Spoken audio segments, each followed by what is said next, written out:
یہ سبق ہے حدیث پاک کا، اس کو سوائے اہل علم کے لوگ طلباء کرام تو سمجھیں گے، باقی اس کا پورا سمجھنا عوام کے لیے مشکل ہوگا۔ آپ اس نیت سے ہرگز نہ بیٹھیں کہ ہمیں سمجھ نہ آئے گا اور ہم بیٹھنا ہمارا فضول ہو۔ آپ اس نیت سے بیٹھے کہ ہم اپنے پیارے حبیب کی بات سنیں گے کہ آپ نے کیا فرمایا ہے اور امام بخاری نے اس کو کس طریقے پر بیان کیا۔ آپ صرف اس بات کو خیال رکھیں تو انشاءاللہ جتنی دیر آپ بیٹھے رہیں گے تو آپ کو اس کا ثواب ملتا رہے گا۔ باقی رات سمجھنا یہ تو طلباء کا کام ہے، وہی سبق کو سمجھیں گے کہ سبق میں کیا کہا جا رہا ہے۔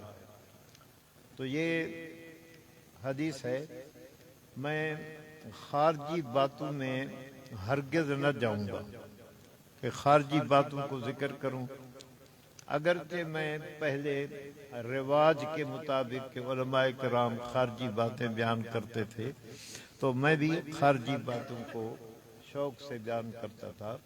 اب میں محض نفس حدیث پر بات کروں گا، ہر لفظ حدیث کی تشریح کروں گا۔ آپ دعا فرمائیں گے کہ اللہ تعالیٰ مجھے توفیق عطا فرمائے۔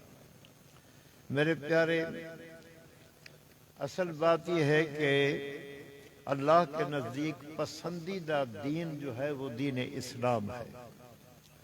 خود اللہ کا قرآن فرماتا ہے ان الدین عند اللہ الاسلام، پسندیدہ دین اللہ کے نزدیک اسلام ہے۔ دوسری جگہ پر قرآن فرماتا ہے وَمَن يَبْتَغِ غَيْرَ الْإِسْلَامِ دِينًا فَلَن يُقْبَلَ مِنْهُ۔ تو اسلام کے ارکان کی بنیاد جو ہے وہ قرآن مجید ہے، تمام احکام قرآن مجید بیان کرتا ہے۔ لیکن ایک بات اپنے ذہن میں رکھیں کہ قرآن مجید میں اجمال ہے، قرآن کی تفصیل حدیث پاک سے ہے۔ اگر حدیث پاک نہ سمجھی جائے تو قرآن پاک کا سمجھنا بڑا مشکل ہے۔ جو لوگ حدیث کا انکار کرتے ہیں وہ یوں سمجھ لو کہ وہ قرآن کا بھی انکار کرتے ہیں۔ حدیث پاک تشریح ہے قرآن مجید کی، تو حدیث پاک میں جس کی مثال دیکھیں، قرآن تو کہتا ہے کہ نماز پڑھو وَيُقِيمُونَ الصَّلَاةَ وَالْمُقِيمِ الصَّلَاةَ، تو قرآن جگہ جگہ پر نماز کا حکم فرماتا ہے۔ تو نماز تو قرآن کہتا ہے لیکن نماز کی تفصیل قرآن میں موجود نہیں۔ مثلا ظہر کی نماز، اب قرآن کہیں نہیں بیان کرتا کہ ظہر کی نماز کے فرض 4 ہیں، سنتیں کتنی ہیں اور اس کے نوافل کتنے ہیں۔ اسی طرح نماز عصر، نماز مغرب، عشاء، جتنی بھی نمازیں ہیں ان میں اجمال ہے، تفصیل جو بیان کرے گا وہ کرے گی وہ حدیث پاک بیان کرتی ہے۔ اس وجہ سے قرآن کا سمجھنا گویا کہ موقوف ہے حدیث پر۔ جو لوگ حدیث کا انکار کرتے ہیں وہ حقیقت میں قرآن کا انکار کرتے ہیں۔ اسی طرح قرآن کہتا ہے وَإِيتَاءُ الزَّكَاةِ، زکوٰۃ دو، وَيُؤْتُونَ الزَّكَاةَ، تو زکوٰۃ تو قرآن کہتا ہے کتنی دو، سونے کی کتنی زکوٰۃ، چاندی کی کتنی زکوٰۃ، یہ قرآن بیان نہیں کرتا، یہ حدیث بیان کرتا ہے۔ اسی طریقے پر تمام ارکان اللہ کے قرآن، اگرچہ قرآن اس کی بنیاد ہے لیکن سمجھنا قرآن مجید کا بھی حدیث پاک کے ذریعے سے ہوگا کہ جب تک حدیث پاک سمجھ نہ آئے گی تو قرآن پاک سمجھ نہ آئے گا۔ اس لیے حدیث کی ضرورت ہے۔ جو لوگ حدیث کا انکار کرتے ہیں وہ ایک دلیل بیان کرتے ہیں، وہ یہ کہتے ہیں کہ حدیثوں میں اختلاف بہت ہے۔ آپ حدیث کی کتاب پڑھو گے تو آپ اردو کی بھی دیکھ لو، ایک حدیث ایک بیان کرتی ہے، دوسری حدیث کی مخالفت بھی کرتی ہے۔ حدیثوں میں اختلاف ہے، اس وجہ سے حدیث کو پڑھنا پڑھانا ضروری نہیں، وہ لوگ یوں کہہ دیتے ہیں۔ لیکن میں عرض کروں گا کہ حدیث پاک کے اندر اختلاف ہے، لیکن اتنا اختلاف نہیں جتنا انکار حدیث میں اختلاف ہے۔ انکار حدیث میں بعض کہتے ہیں کہ نماز ایک فرض ہے، بعض کہتے ہیں نماز خود نماز 2 نمازیں فرض ہے، بعض کہتے ہیں کہ 5 نمازیں فرض ہے، بعض کہتے ہیں کہ 8 نمازیں کیا ہے فرض ہے۔ تو حدیث پاک کے نہ ماننے میں جتنا اختلاف ہے سمجھے، تو یہ ماننے والوں سے کئی حصے زیادہ ہے، لہذا حدیث پاک کی ضرورت ہے کہ جب تک حدیث نہ سمجھی جائے گی تو قرآن نہ سمجھا جائے گا۔ تو حدیث میں سب سے اعلیٰ قسم کی حدیث جو ہے وہ بخاری شریف ہے۔ علماء کہتے ہیں اصح الکتب بعد کتاب اللہ صحیح البخاری، قرآن کی تمام کتابوں میں اصح کے بعد اصح کتاب جو ہے وہ بخاری شریف ہے۔ تو آج بھی یہ بخاری کا سبق پڑھیں گے۔ حدیث میزان کی ہے جس کو حدیث میزانیہ کہا جاتا ہے، اس کو پڑھیں گے کہ یہ کیا قرآن حدیث فرماتی ہے۔ لیکن ایک بات اور بھی ذہن میں رکھو، امام بخاری رحمت اللہ علیہ نے جو لکھی ہے کتاب اپنی، تو پہلی حدیث انما الاعمال بالنیات کو ذکر کر دیا، مانا اللہ کے نزدیک وہ عمل مقبول ہوگا کہ جس میں اخلاص ہوگا۔ میں کہا کرتا ہوں کہ نعیم اللہ بخاری پڑھائے اگر اخلاص نہیں، ایک خالص قرآن پاک کا لفظ تو جانتا ہے، ترجمے کا بھی اس کو کوئی پتہ نہیں، وہ الف با تا سا پڑھاتا ہے اخلاص کے ساتھ، تو اس کو ثواب زیادہ ملے گا، مجھے ثواب کم ملے گا، نہ ملے گا، کیونکہ ثواب کا مدار انما الاعمال بالنیات۔ امام بخاری نے پہلی حدیث اسی کو ذکر کر کے اشارہ فرمایا کہ حدیث لکھنے والا، حدیث پڑھنے والا، حدیث پڑھانے والا سب میں اخلاص ہوگا، تب اللہ کے ہاں وہ مقبول بنے گی۔ اس وجہ سے انما الاعمال بالنیات کو ذکر کیا۔ اس کے بعد کتاب الایمان کو ذکر فرمایا۔ کتاب الایمان کو کیوں ذکر کیا؟ اس لیے کہ کوئی عمل مقبول نہیں جب تک ایمان نہ ہو۔ جتنے بھی اعمال ہیں، ایک آدمی ساری رات سارا دن تصویر رگڑ رگڑ کے من کے گسا دیتا ہے، لیکن اس کو ایمان قلب میں نہیں ہے، شرک کی نحوست ہے، تو اس کا کوئی عمل اللہ کے نزدیک مقبول نہ ہوگا۔ اس وجہ سے ایمان کو ذکر کیا۔ اور پہلی کتاب الوحی ذکر کر کے یہ امام بخاری اشارہ کرتا ہے کہ ایمان بھی وہ قبول ہوگا جو وحی کے مطابق ہو۔ اگر وحی کے مطابق ایمان نہیں ہے تو وہ ایمان بھی قبول نہ بنے گا۔ ایمان کے بعد امام بخاری نے کتاب العلم کو ذکر کیا کہ کوئی عمل انسان کر نہیں سکتا جب تک اس کو علم نہ ہو، وگرنہ وہ غلط باتیں کرے گا، غلط ہی طریقہ اختیار کرے گا، تو علم کی ضرورت ہے۔ علم کے بعد امام بخاری نے اعمال میں سے صلاۃ کو مقدم کیا، کیونکہ نماز افضل العبادت ہے، اس وجہ سے صلاۃ کا ذکر فرمایا۔ ایسے چلتے چلتے آخر میں امام بخاری نے کتاب التوحید کو بیان کیا۔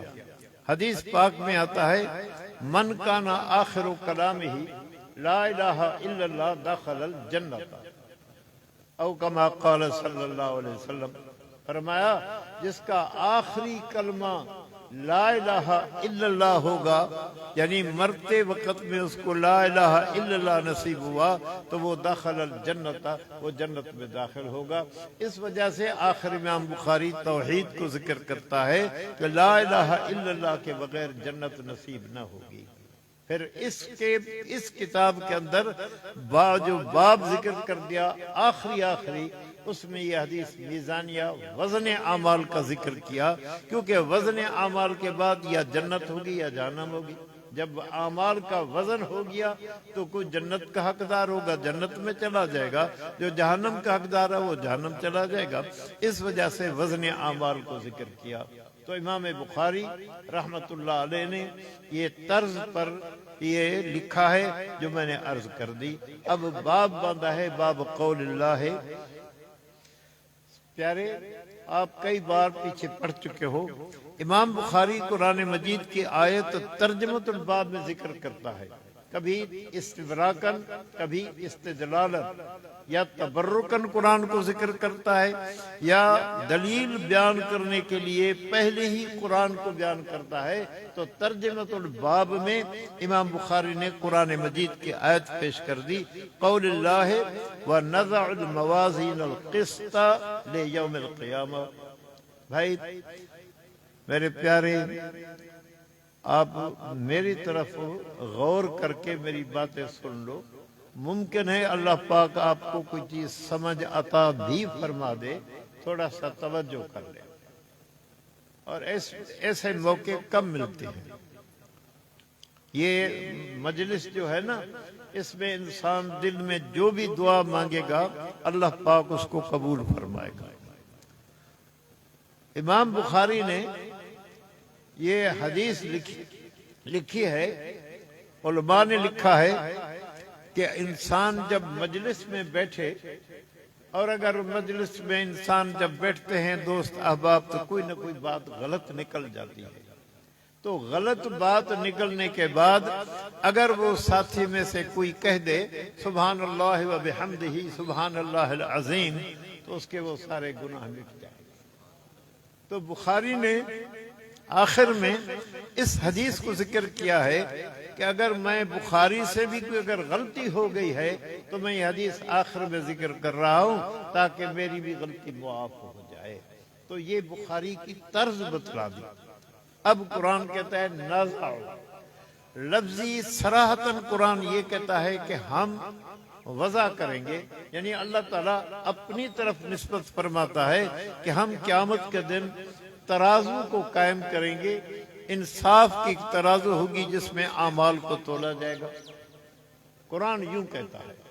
اب علماء کرام نے اس میں کوئی باتیں کی ہیں، کوئی کچھ کہتا ہے۔ میں ایک مختصر لفظ کہہ دوں کہ اگر اللہ تعالیٰ کسی کو مقرر فرما دے، کسی فرشتے کو یا پیغمبر کو یا کسی کو، تو وہی بھی نزع الموازین، نزع کی جگہ پر وہ بھی ترازو کو قائم کر رکھ سکتا ہے۔ یہ بھی علماء نے لکھا ہے۔ نزع الموازین، موازین جمع موزون کی تو موزون عمل ہے، موازین جمع میزان کی تو میزان کی معنی ترازو، ہماری سرے کی زبان میں ٹرکڑی، ترازو۔ تو میزان جمع لایا، موازین کہا میزان کو۔ پھر دو قسم ہے، ایک جمع ہے حقیقی اور ایک جمع ہے تفخیمی، تفخیم کے اعتبار سے جمع لایا۔ تو حقیقی جمع کا معنی یہ ہے کہ اعمال مختلف ہیں، ہر عمل کے لیے، ہر طرح نماز ہے تو اس کے لیے، زکوٰۃ ہے تو اس کے لیے جدا جدا ترازو ہوں گے، بے شمار ترازو اعمال کے مطابق کثرت سے ہوں گی، یا تعدد اشخاص کے اعتبار سے کہ شخص بہت ہیں اس وجہ سے ہر ایک کی ترازو اپنی ہوگی۔ یہ تو حاشیے میں لکھا ہے، لیکن تیسرا ایک جواب علماء نے لکھا ہے، تعدد انواع اعمال کے اعتبار سے بھی ترازو مختلف ہوگی۔ انواع اعمال کا مطلب ہے قلب کا عمل، لسان کا عمل، ہاتھ جوارح کا عمل، تو ترازو مختلف ہوگی۔ اس اعتبار سے یہ ترازو جو ہوگی موازین جمع حقیقی معنی میں ہوگی۔ اور دوسری معنی یہ کی ہے کہ ترازو موازین جمع نہیں ہے، قیامت کے دن ایک میزان قائم ہوگی، اور ایک میزان کو جمع لایا تفخیماً، تعظیماً، جیسے کہ قرآن کہتا ہے کذبت قوم نوح المرسلین۔ حالانکہ نوح علیہ السلام کی قوم کے پاس تو ایک رسول آیا، مرسلین جمع تو نہ تھے، لیکن ایک رسول کو جمع سے تعبیر کر دیا، تب کہہ دیا کذبت قوم نوح المرسلین۔ اس کے ایک بات اور بھی کہتا ہوں، بلغاء اور فصحاء کے نزدیک بھی کبھی کبھی مفرد پر اطلاق جمع کا بھی کرتے ہیں، جیسا کہ کہا جاتا ہے، سمجھے کہ سب سے بڑا بزرگ جو ہے شیخ نظام الدین دہلوی اولیاء کہا جاتا ہے رحمت اللہ علیہ، حالانکہ وہ اولیاء تو نہیں ہے، وہ ولی ہے، لیکن اولیاء کیوں کہا جاتا ہے؟ یہ فصحا نے لکھا ہے کہ تفخیماً، تعظیم کی بنا پر حضرت نظام الدین رحمت اللہ علیہ کو اولیاء کہا جاتا ہے، اس کو تفخیماً جمع کہا جاتا ہے۔ تو موازین جمع بنا لو تفخیم کے اعتبار سے۔ یہ باتیں جو میں نے عرض کی موازین کے بارے میں، یہ مولانا قاسم نانوتوی رحمت اللہ علیہ نے حاشے میں لکھی ہیں۔ اب ایک سوال ہے، مشہور بات یہ ہے، ہم بھی پڑھاتے ہیں کہ بخاری کا حاشیہ لکھا ہے مولانا احمد علی سہارنپوری رحمت اللہ علیہ نے، حضرت نانوتوی نے تو لکھا بھی نہیں، تو نانوتوی کیسے کہہ رہا ہو تو علامہ یعقوب نانوتوی رحمت اللہ علیہ نے سوانح نانوتوی میں لکھا ہے کہ حضرت نانوتوی نے 25 سپارے کا حاشیہ لکھ چکے تھے، تو آپ پر فالج کی اٹیک ہوئی تو آپ بیمار ہو گئے، ہاتھ کام نہ کرتا تھا، تو آپ مغموم رہا کرتے تھے۔ کسی شاگرد نے پوچھا، حضرت آپ مغموم رہتے ہیں، کیا بات ہے؟ فرمایا میں 25 سپارے کا حاشیہ لکھ چکا ہوں، اس وجہ بقایا مجھے لکھنے کی طاقت نہیں، میں بیمار ہوں، اس وجہ سے میں مغموم رہتا ہوں۔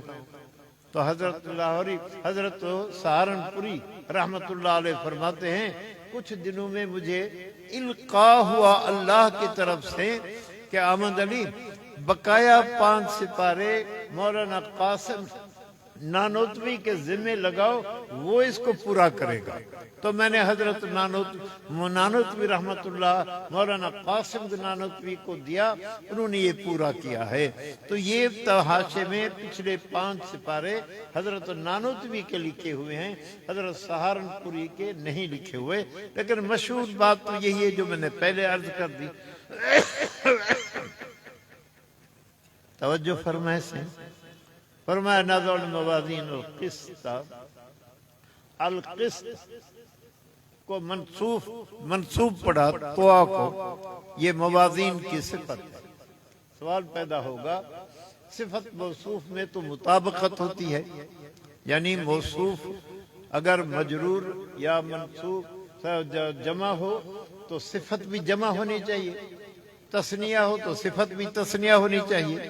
تو موازین کو تو جمع لایا، لیکن قسط کو مفرد لایا، مفرد کیسے اس کی صفت بنی؟ اس کا ایک جواب یہ ہے کہ قسط مصدر ہے، المصدر لا یثنی ولا یجمع، مصدر کو تثنیہ جمع بنانے کی ضرورت نہیں، وہ جمع کی بھی صفت بن سکتا ہے، تثنیہ اور مفرد کی بھی صفت بن سکتا ہے۔ دوسرا جواب لکھا ہے کہ یہاں مضاف مقدر ہے، اصل عبارت ہے نازع الموازین ذوات القسط، ذوات القسط، تو ذوات جمع ہے اس لیے صفت جمع بن گئی۔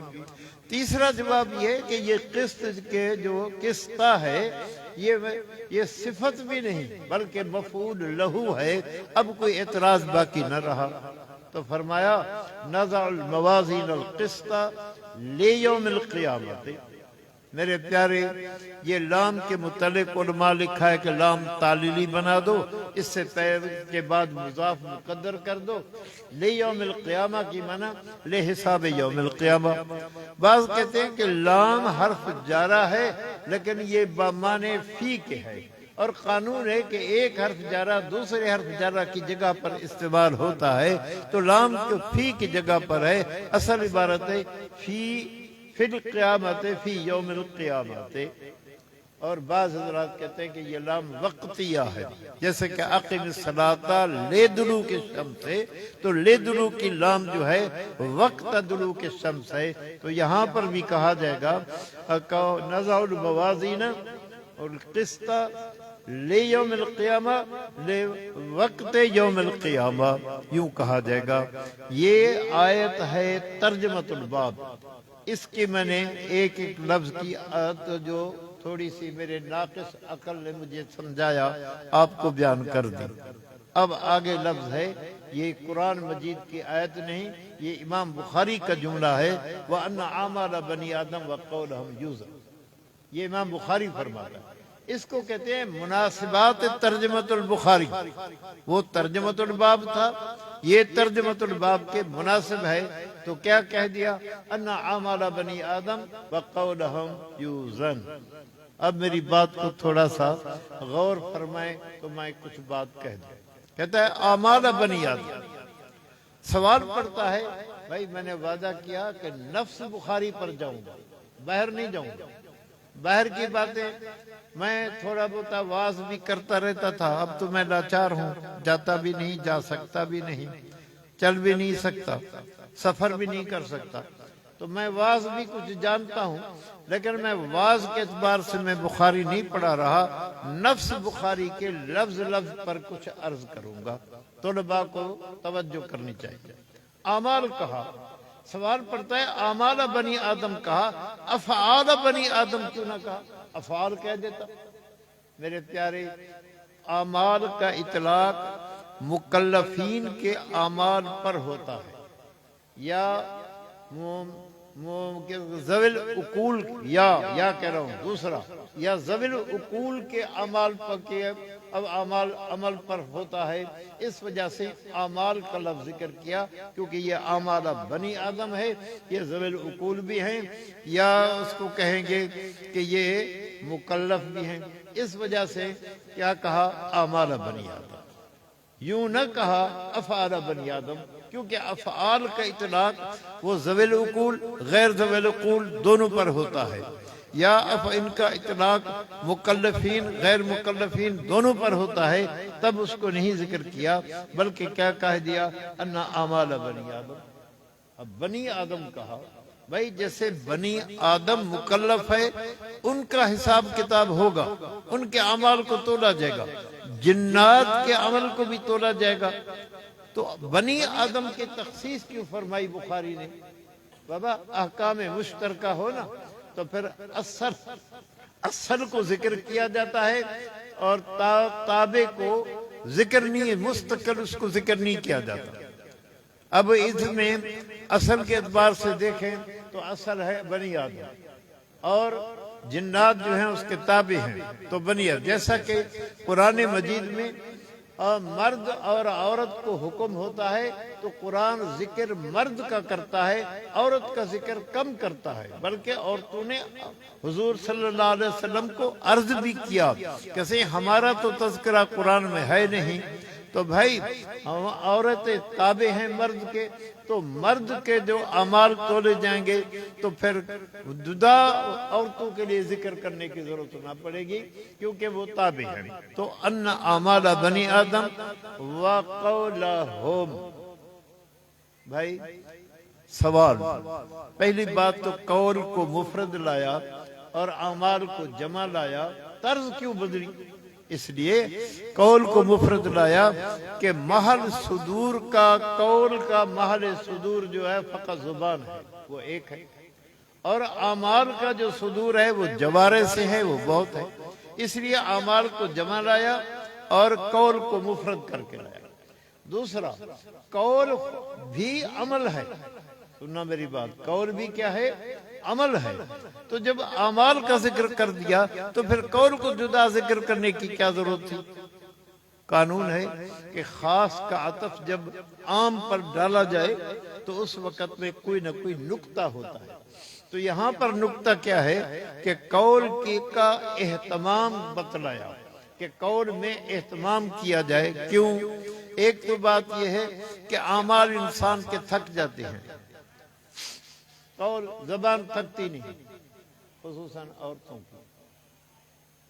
کہتے ہیں نا عورت کس مہینے میں کم بولتی ہے؟ کہتے ہیں فروری میں، جو فروری کا 28 دن کا ہوتا ہے عورت اس میں کم بولتی ہے. سارا دن باتیں کرتے رہیں گی. یہ لاؤڈ ہے، مطلب پھر رات کو مجھے جواب دینا پڑے. ٹھیک ہے نا؟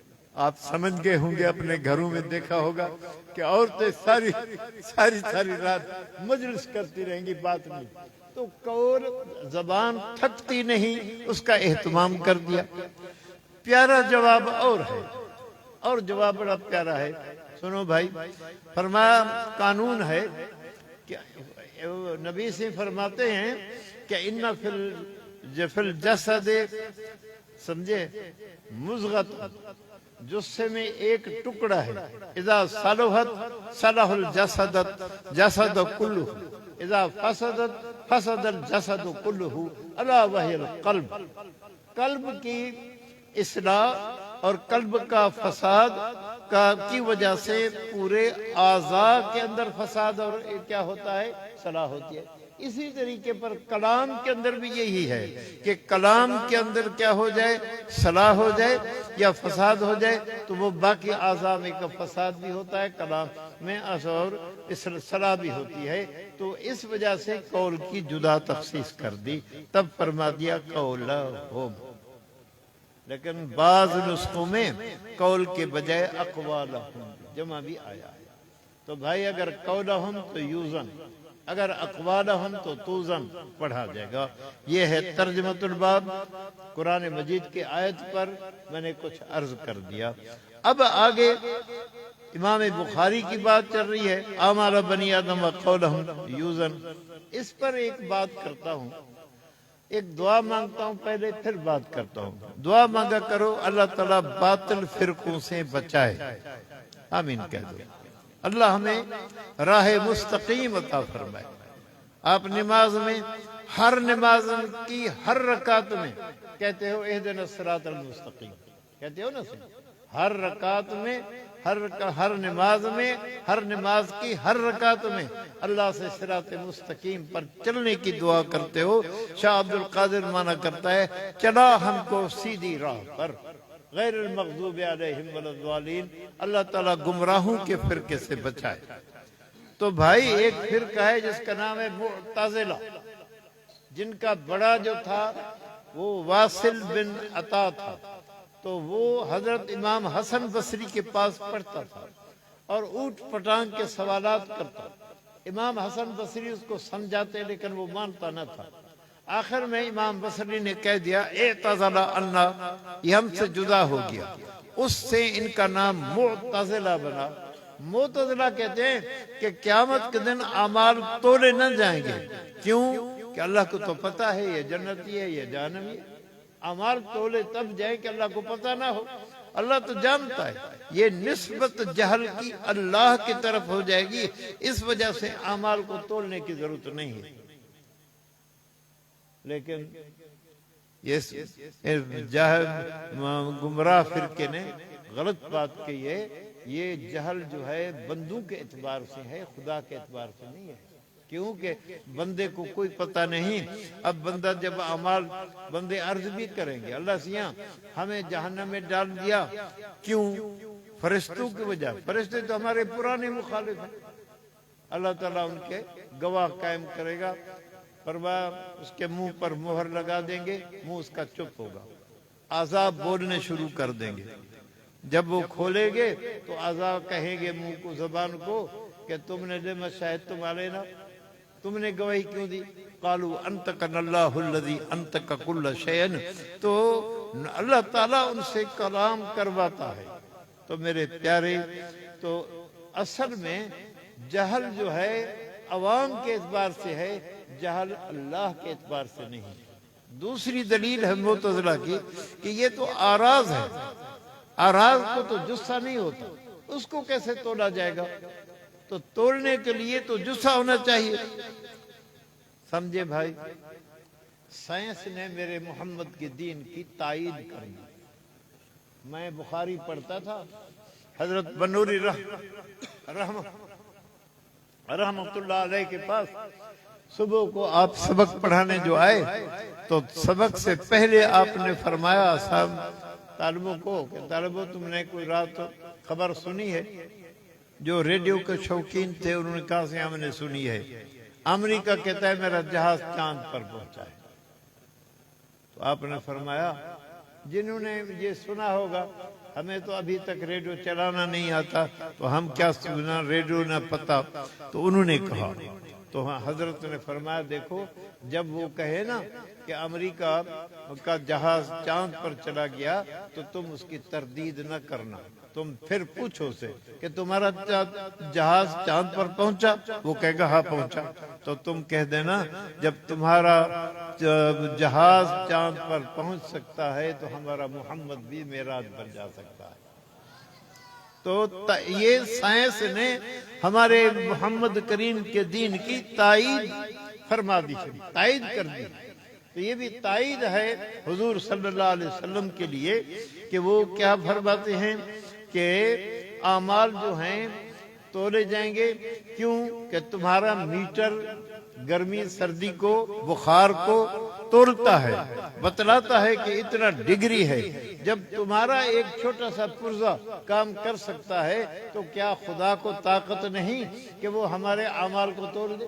خدا کو طاقت ہے کہ ہمارے اعمال کو توڑ سکتا ہے. تم ایک بٹن لگاتے ہو اپنے موبائل میں، پتہ نہیں کیا کیا دیکھتے ہو. تو اللہ تعالیٰ کو اتنی بڑی طاقت ہے، وہ سب کام کر سکتا ہے. اس لیے اعمال بنی آدم وقولہم یوزن. سمجھ آئی؟ میں نے معتزلہ کی بات کو رد کر دیا. آگے فرمایا وقال مجاہد. کیوں کہا؟ امام بخاری اشارہ کرتا ہے کہ جیسا کہ نبی کا فرمان حجت، اسی طریقے پر حدیث بھی حجت، اور تابعین کی صحابہ کی بات بھی حجت، اور تابعین کی بات بھی حجت ہے. قال مجاہد، یہ تابعین میں ہے. وہ مجاہد کہتا ہے القسطاس یا القسطاس، مانا کرتا ہے العدل بالرومیہ. سوال پڑے گا کہ یہ کیا فرماتا ہے؟ بخاری عربی کا لفظ کو مانا کرتا ہے العدل بالرومیہ، یہ کیسے؟ تو میرے بھائی توارد اللغتین ہوتا ہے، توارد اللغات بھی ہوتا ہے. یہ توارد اللغتین ہے. کیا مانا؟ ایک ہی چیز پر ایک ہی لفظ ہے جو کہ رومی میں ہے اور عربی میں بھی ہے. یہ توارد اللغتین ہے. توارد اللغات بھی ہوتا ہے. تنور، سندھی میں تنور، اردو میں تنور، سرائکی میں تنور، سب زبانوں میں یہ توارد اللغات ہے. تو یہ دونوں پر اطلاق ہو سکتا ہے العدل بالروم. میرے حضرت بیروی نے جواب لکھا ہے. میرے محترم مدرسے کے بڑے استاد جو ہیں انہوں نے فرمایا کہ حضرت بیروی اگر کوئی دلیل لکھتے تو بہتر تھے. انہوں نے کوئی دلیل نہیں فرمائی. میں غالی ہوں اپنے شیخ کی محبت میں، تو میں کہتا ہوں ان کا قول بھی دلیل ہے، کیونکہ بڑے محقق بزرگ بھی تھے، بڑے عالم بھی تھے. انہوں نے یہ بات کہی ہے کہ عربی زبان میں رومیہ بھی ایک زبان ہے عربی کی. جیسے بلوچ تو سب کو ہوتا ہے، کوئی شر، کوئی بروہی، کوئی مینگل، کوئی اور قسم کے. اس طریقے پر یہ لفظ رومیہ کا لفظ عربی کا ایک قسم ہے، اس کو کہہ دیا العدل بالرومیہ. واللہ عالم بالصواب. میرے شیخ کا یہ لفظ ہے العدل بالرومیہ. ویقال القسط مصدر المقسط. اعتراض ہوگا، تم بھی اعتراض کرو گے، پر جو تمہارے مدرسے کے صرف پڑھانے والے ہیں استاد، وہ تو ضرور اعتراض کریں گے کہ بخاری لگا رہا ہے صبح سے. بخاری کا تو حال یہ کہتا ہے قسط مصدر ہے مقسط، حالانکہ مقسط مزید ہے، قسط مجرد ہے. تم کیسے کہہ دیا کہ یہ مصدر ہے مقسط کا؟ تو بھائی یہ اصل کے اعتبار سے، اصل کے اعتبار سے، یعنی قسط مصدر ہے مجرد کی، پھر یہ اقساط مصدر ہے مزید کی، پھر اقساط کی مصدر ہے قسط. اس وجہ سے کہہ دیا القسط مصدر المقسط. ایک بار میں نے ایک اور بات بھی دیکھی ہے، وہ بھی تمہیں عرض کر دوں کہ قسط کی معنی ہے. اب اعتراض ہے کہ ایک لفظ ہے، اس کی بنا عدل بھی ہے، اس کی بنا ظلم بھی. یہ قسط لفظ آتا ہے، اس کی بنا عدل بھی، اس کی بنا ظلم بھی، دونوں. جیسے عمل قاسطون کانوا جہنم حطبا، تو کیا ہے یہ تو اس پر بھی اطلاق کیا گیا ہے. تو میرے بھائی اصل بات یہ ہے کہ قسط کی معنی ہے حصہ. قسط کی بنا کیا ہے؟ حصہ. اگر حصے کو مجھے دے دو 10 حصے، میں 10 طلباء کو تقسیم کر دیتا ہوں تو یہ عدل بن گیا. اگر کسی بھائی کا حصہ میں کھا جاؤں تو یہ ظلم بن جائے گا. تو اس لیے عدل اور ظلم دونوں پر اطلاق ہوتا ہے قسط کا. پھر بعض میں تھے موشی نے تو لکھا ہے قسط یکسط قسطن بمعنی عدل، قسط یکسط قسطن و قسوطن بمعنی ظلم. القسطاس العدل بر ويقال والقسط مصدر مقسط وهو العادل اما القاسط فهو الجائر. یہ بیان ہو گیا. اب آپ کے کام کی بات جو آپ کو فائدہ پہنچائے اس پر آ رہا ہوں. اب حدیث کی ایک سند ہوتی ہے. سند کی معنی ہوتی ہے کہ امام بخاری نے اپنے شیخ سے، اس نے اپنے شیخ سے، حتیٰ کہ صحابی رسول سے، صحابی رسول نے حضور صلی اللہ علیہ وسلم سے جو بات نقل کرے اس کو سند کہا جاتا ہے. اور بغیر سند کے لطف نہیں. کیوں سند کو کیوں ذکر کیا جاتا ہے؟ تاکہ ملحدین کو کے الہاد کا دروازہ بند ہو جائے. الہاد والے کہیں گے یہ کیسی حدیث ہے جو نقل کرنے والے کا پتہ نہیں کہ کیسا ہے. صحابہ تو کلہم عدول، باقی جو 5 واسطے ہیں ان کو کیسے عادل کہو گے؟ اللہ تعالیٰ نے حضور انور صلی اللہ علیہ وسلم کی امت کے لیے ایک علم عطا فرمایا ہے. اس علم کہتے ہیں فن الرجال، اسماء الرجال. علماء شرقاً غرباً شمالاً جنوباً سفر کر کے ان راویوں کے حالات معلوم کرتے تھے. کس کے پاس پڑھا، کہاں پیدا ہوا، کس کو پڑھایا. اس لیے سب کے سب عادل ہیں. کوئی بھی علم غیر عادل نہیں ہے. بعض لوگ بخاری پر اعتراض کرتے ہیں. میں ان کو عرض کروں گا اگر بخاری غلط ہے معاذ اللہ تو حدیث کے سب سے اعلیٰ تو یہی ہے. قرآن کیسے صحیح بنے گا؟ اس لیے ہمیں اس قسم کے غلط اعتراضات کرنے نہ چاہیے. ہمیں ادب اللہ تعالیٰ نصیب فرمائے.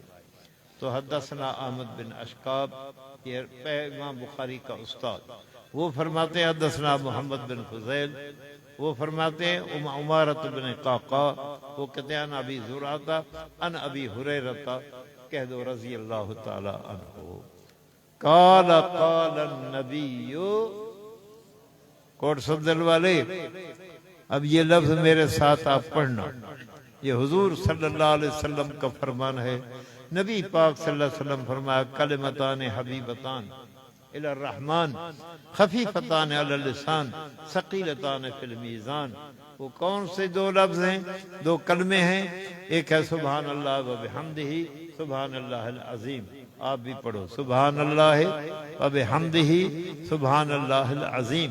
امام بخاری نے کتاب الدعوات کے آخر میں لکھا ہے جو ان 2 کلموں کو 100 مرتبہ دن میں پڑھے حتت خطایاہ و ان کانت مثل زبد البحر. بحر کا اطلاق دریا پر نہیں ہوتا، یاد رکھو. عربی میں بحر کا اطلاق سمندر پر ہوتا ہے، دریا پر نہر کا اطلاق ہوتا ہے. تو امام بخاری نے حدیث نقل کی ہے. حضور فرماتے ہیں جو ان 2 کلموں کو پڑھتا ہے اگر 100 مرتبہ روزانہ تو اس کے اگر گناہ سمندر کی جھاگ کے برابر ہوں گے وہ اللہ تعالیٰ سارے گناہ معاف کر دے گا. اس لیے آپ سے پڑھو سبحان اللہ و بحمدہ سبحان اللہ العظیم. دیکھو بھائی آپ کا مقصد اب ہے، اب آپ یہ بات سمجھ سکتے ہو. میں نے آپ کو جو پہلے وعدہ کیا کہ آپ اس نیت سے بیٹھے کہ ہم اپنے محبوب کا کلام سنیں گے. تو کلمتان ہے موصوف. سوال پڑے گا یہ کلمہ تو ہوتا ہے مفرد، یہ تو کلامان ہے، مفرد تو نہیں ہے. تو یہ تو جمع ہے تو صبح کلام ہے. تو بھائی کبھی کبھی کلمے کا اطلاق کلام پر ہوتا ہے. کلمۃ توحید لا الہ الا اللہ، کلمۃ الشہادت اشہد ان لا الہ الا اللہ واشہد ان محمدا عبدہ ورسولہ، تو وہ کلام ہے. کلام پر کلمے کا اطلاق ہو گیا. کلمتان موصوف ہے. اول صفت ہے حبیبتان الی الرحمن، بھائی حبیبتان کے اندر تے کیوں لایا؟ فعیل مفرد ہے، اگر اس کو تثنیہ کیا جائے تو تا کا لانا نہ لانا دونوں برابر ہے، دونوں جائز۔ اگر مفرد ہے تو پھر اس کا مؤنث پڑھو گے تو حبیبتن کر کے تے کو ضرور پڑھنا واجب ہوتا ہے، تو یہ حبیبتان کہہ دیا ایک، یا ثقیلتان خفیفتان میں تا موجود ہے تب کہہ دیا کلمتان میں، حبیبتان میں تا کو ذکر کر دیا۔ دو کلمے ہیں حبیب محبوب، حبیب مانے محبوب، الی الرحمن رحمان کی طرف، مانا جو بیٹا دیکھنا بھائی، جو ان دو کلموں کو پڑھے گا وہ اللہ کا محبوب بن جائے گا۔ کیسا کلمہ ہے؟ اللہ کا محبوب۔ سوال کروں، دنیا میں تو انسان اپنے محبوب کو پتہ نہیں کیا کیا تحفے دیتا ہے، ٹھیک ہے نا؟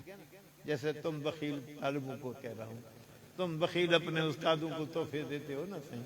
تو یہ تحفے دیتے ہیں دوستوں کو اپنے کو، ٹھیک ہے نا؟ کہ سخی ہو، ہاں یحمدوا بما لم یفعلوا، سمجھے بات سے؟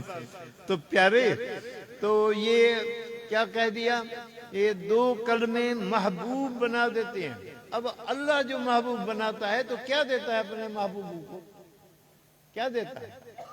سنو، سب کچھ دیتا ہے، لیکن اللہ نے محبوبوں کو ایمان کی دولت نصیب فرمائی، ایسا ایمان کہ جان جائے تو جائے، ایمان نہ جائے، یہ درجہ ہے محبوب ہونے کا۔ حضرت حرام صحابی ہے رضی اللہ تعالی عنہ، جنگ میں اس کو زخم ہوا، مخالفوں نے تیر مارا، خون نکل رہا تھا، ہاتھوں پر خون رکھ کر اپنے وجود کو ملا، کہا فوزت ورب الکعبہ، میں کامیاب ہو چکا، مجھے رب کعبہ کی قسم ہے۔ تو بھائی اللہ تعالیٰ نے یہ محبوب بنا دیا۔ رحمان کیوں ذکر کیا؟ صفات تو اللہ تعالیٰ کے نام 5000 نام ہیں اللہ تعالیٰ کے، سن لو 5000۔ یہ 99 جو لکھا ہوا ہے نا قرآن مجید کے گتے مبارکوں پر، تو یہ ایک حکمت ہے، اس کے حدیث کا مقصد ہے، اس وجہ سے لکھا گیا ہے، وگرنہ اللہ تعالیٰ کے نام کتنے ہیں؟ 5000۔ تو 5000 میں سے رحمان کو کیوں چنا؟ رحمان کو اس لیے چنا کہ اللہ تعالیٰ، نبی صحیح فرماتے ہیں کہ اللہ میری امت پر اتنا بڑا رحمان ہے کہ وہ عمل تھوڑا کرتے ہیں اجر زیادہ دیتا ہے۔ عمل تھوڑا، ہمارے کیا عمل ہے؟ حدیث میں آتا ہے ایک شخص کو اللہ تعالیٰ جنت میں داخل کرے گا، وہ جنت میں جب جائے گا نا تو دیکھے گا جنت کو، تو خدا کو عرض کرے گا، اللہ یہ میرے تو عمل اتنے نہیں جتنا تو نے عطا فرمایا۔ فرمایا عمل تیرے تھوڑے تھے، یہ سارا میرا فضل ہے۔ یہ رحمان تب کہہ دیا حبیبتان الرحمن۔ اب شوق پیدا ہوا، یہ خبر مقدم ہے، مبتدا مؤخر ہے۔ قانون ہے کہ مبتدا کو مقدم کیا جاتا ہے، خبر کو مؤخر کیا جاتا ہے، لیکن یہ مبتدا کو مؤخر کیوں کیا؟ قانون ہے کہ جب موصوف کی صفات کثیرہ حسنہ ذکر کی جائیں تو انسان کو تڑپ پیدا ہوتی ہے کہ کون سا وہ مبتدا ہے کہ جس کو خدا پڑھنے سے خدا اس کو محبوب بناتا ہے۔ تو وہاں ہوگا نا کوئی بڑے کلمے ہوں گے، حضور نے فرمایا خفیفتان علی اللسان، زبان پر بڑے ہلکے ہیں، پھر سوال ہوگا تو پھر اجر بھی ہلکا ہوگا۔ فرمایا ثقیلتان فی میزان، ہیں تو ہلکے لیکن ترازو میں وہ عمل آ جائیں تو بڑا عمل ہوتا ہے۔ علامہ قسطلانی رحمۃ اللہ علیہ نے ایک بات نقل کی ہے کہ حضرت داؤد علیہ السلام کو ادا بس ادا گھنا کھٹی گناہ ہوں چھوڑ جانے، اے گناہ ہے میں کیا کروں، رواج جو پائے گئے، سمجھے بھائی؟ علامہ قسطلانی رحمت اللہ علیہ نے لکھا ہے کہ حضرت داؤد علیہ السلام نے اللہ تعالیٰ کو عرض کیا، اللہ مجھے وہ میزان ترازو تو دکھا دے کہ کون سی ترازو ہوگی۔ اللہ نے جو ترازو دکھائی، داؤد علیہ السلام بے ہوش ہو گئے، پڑے رہے۔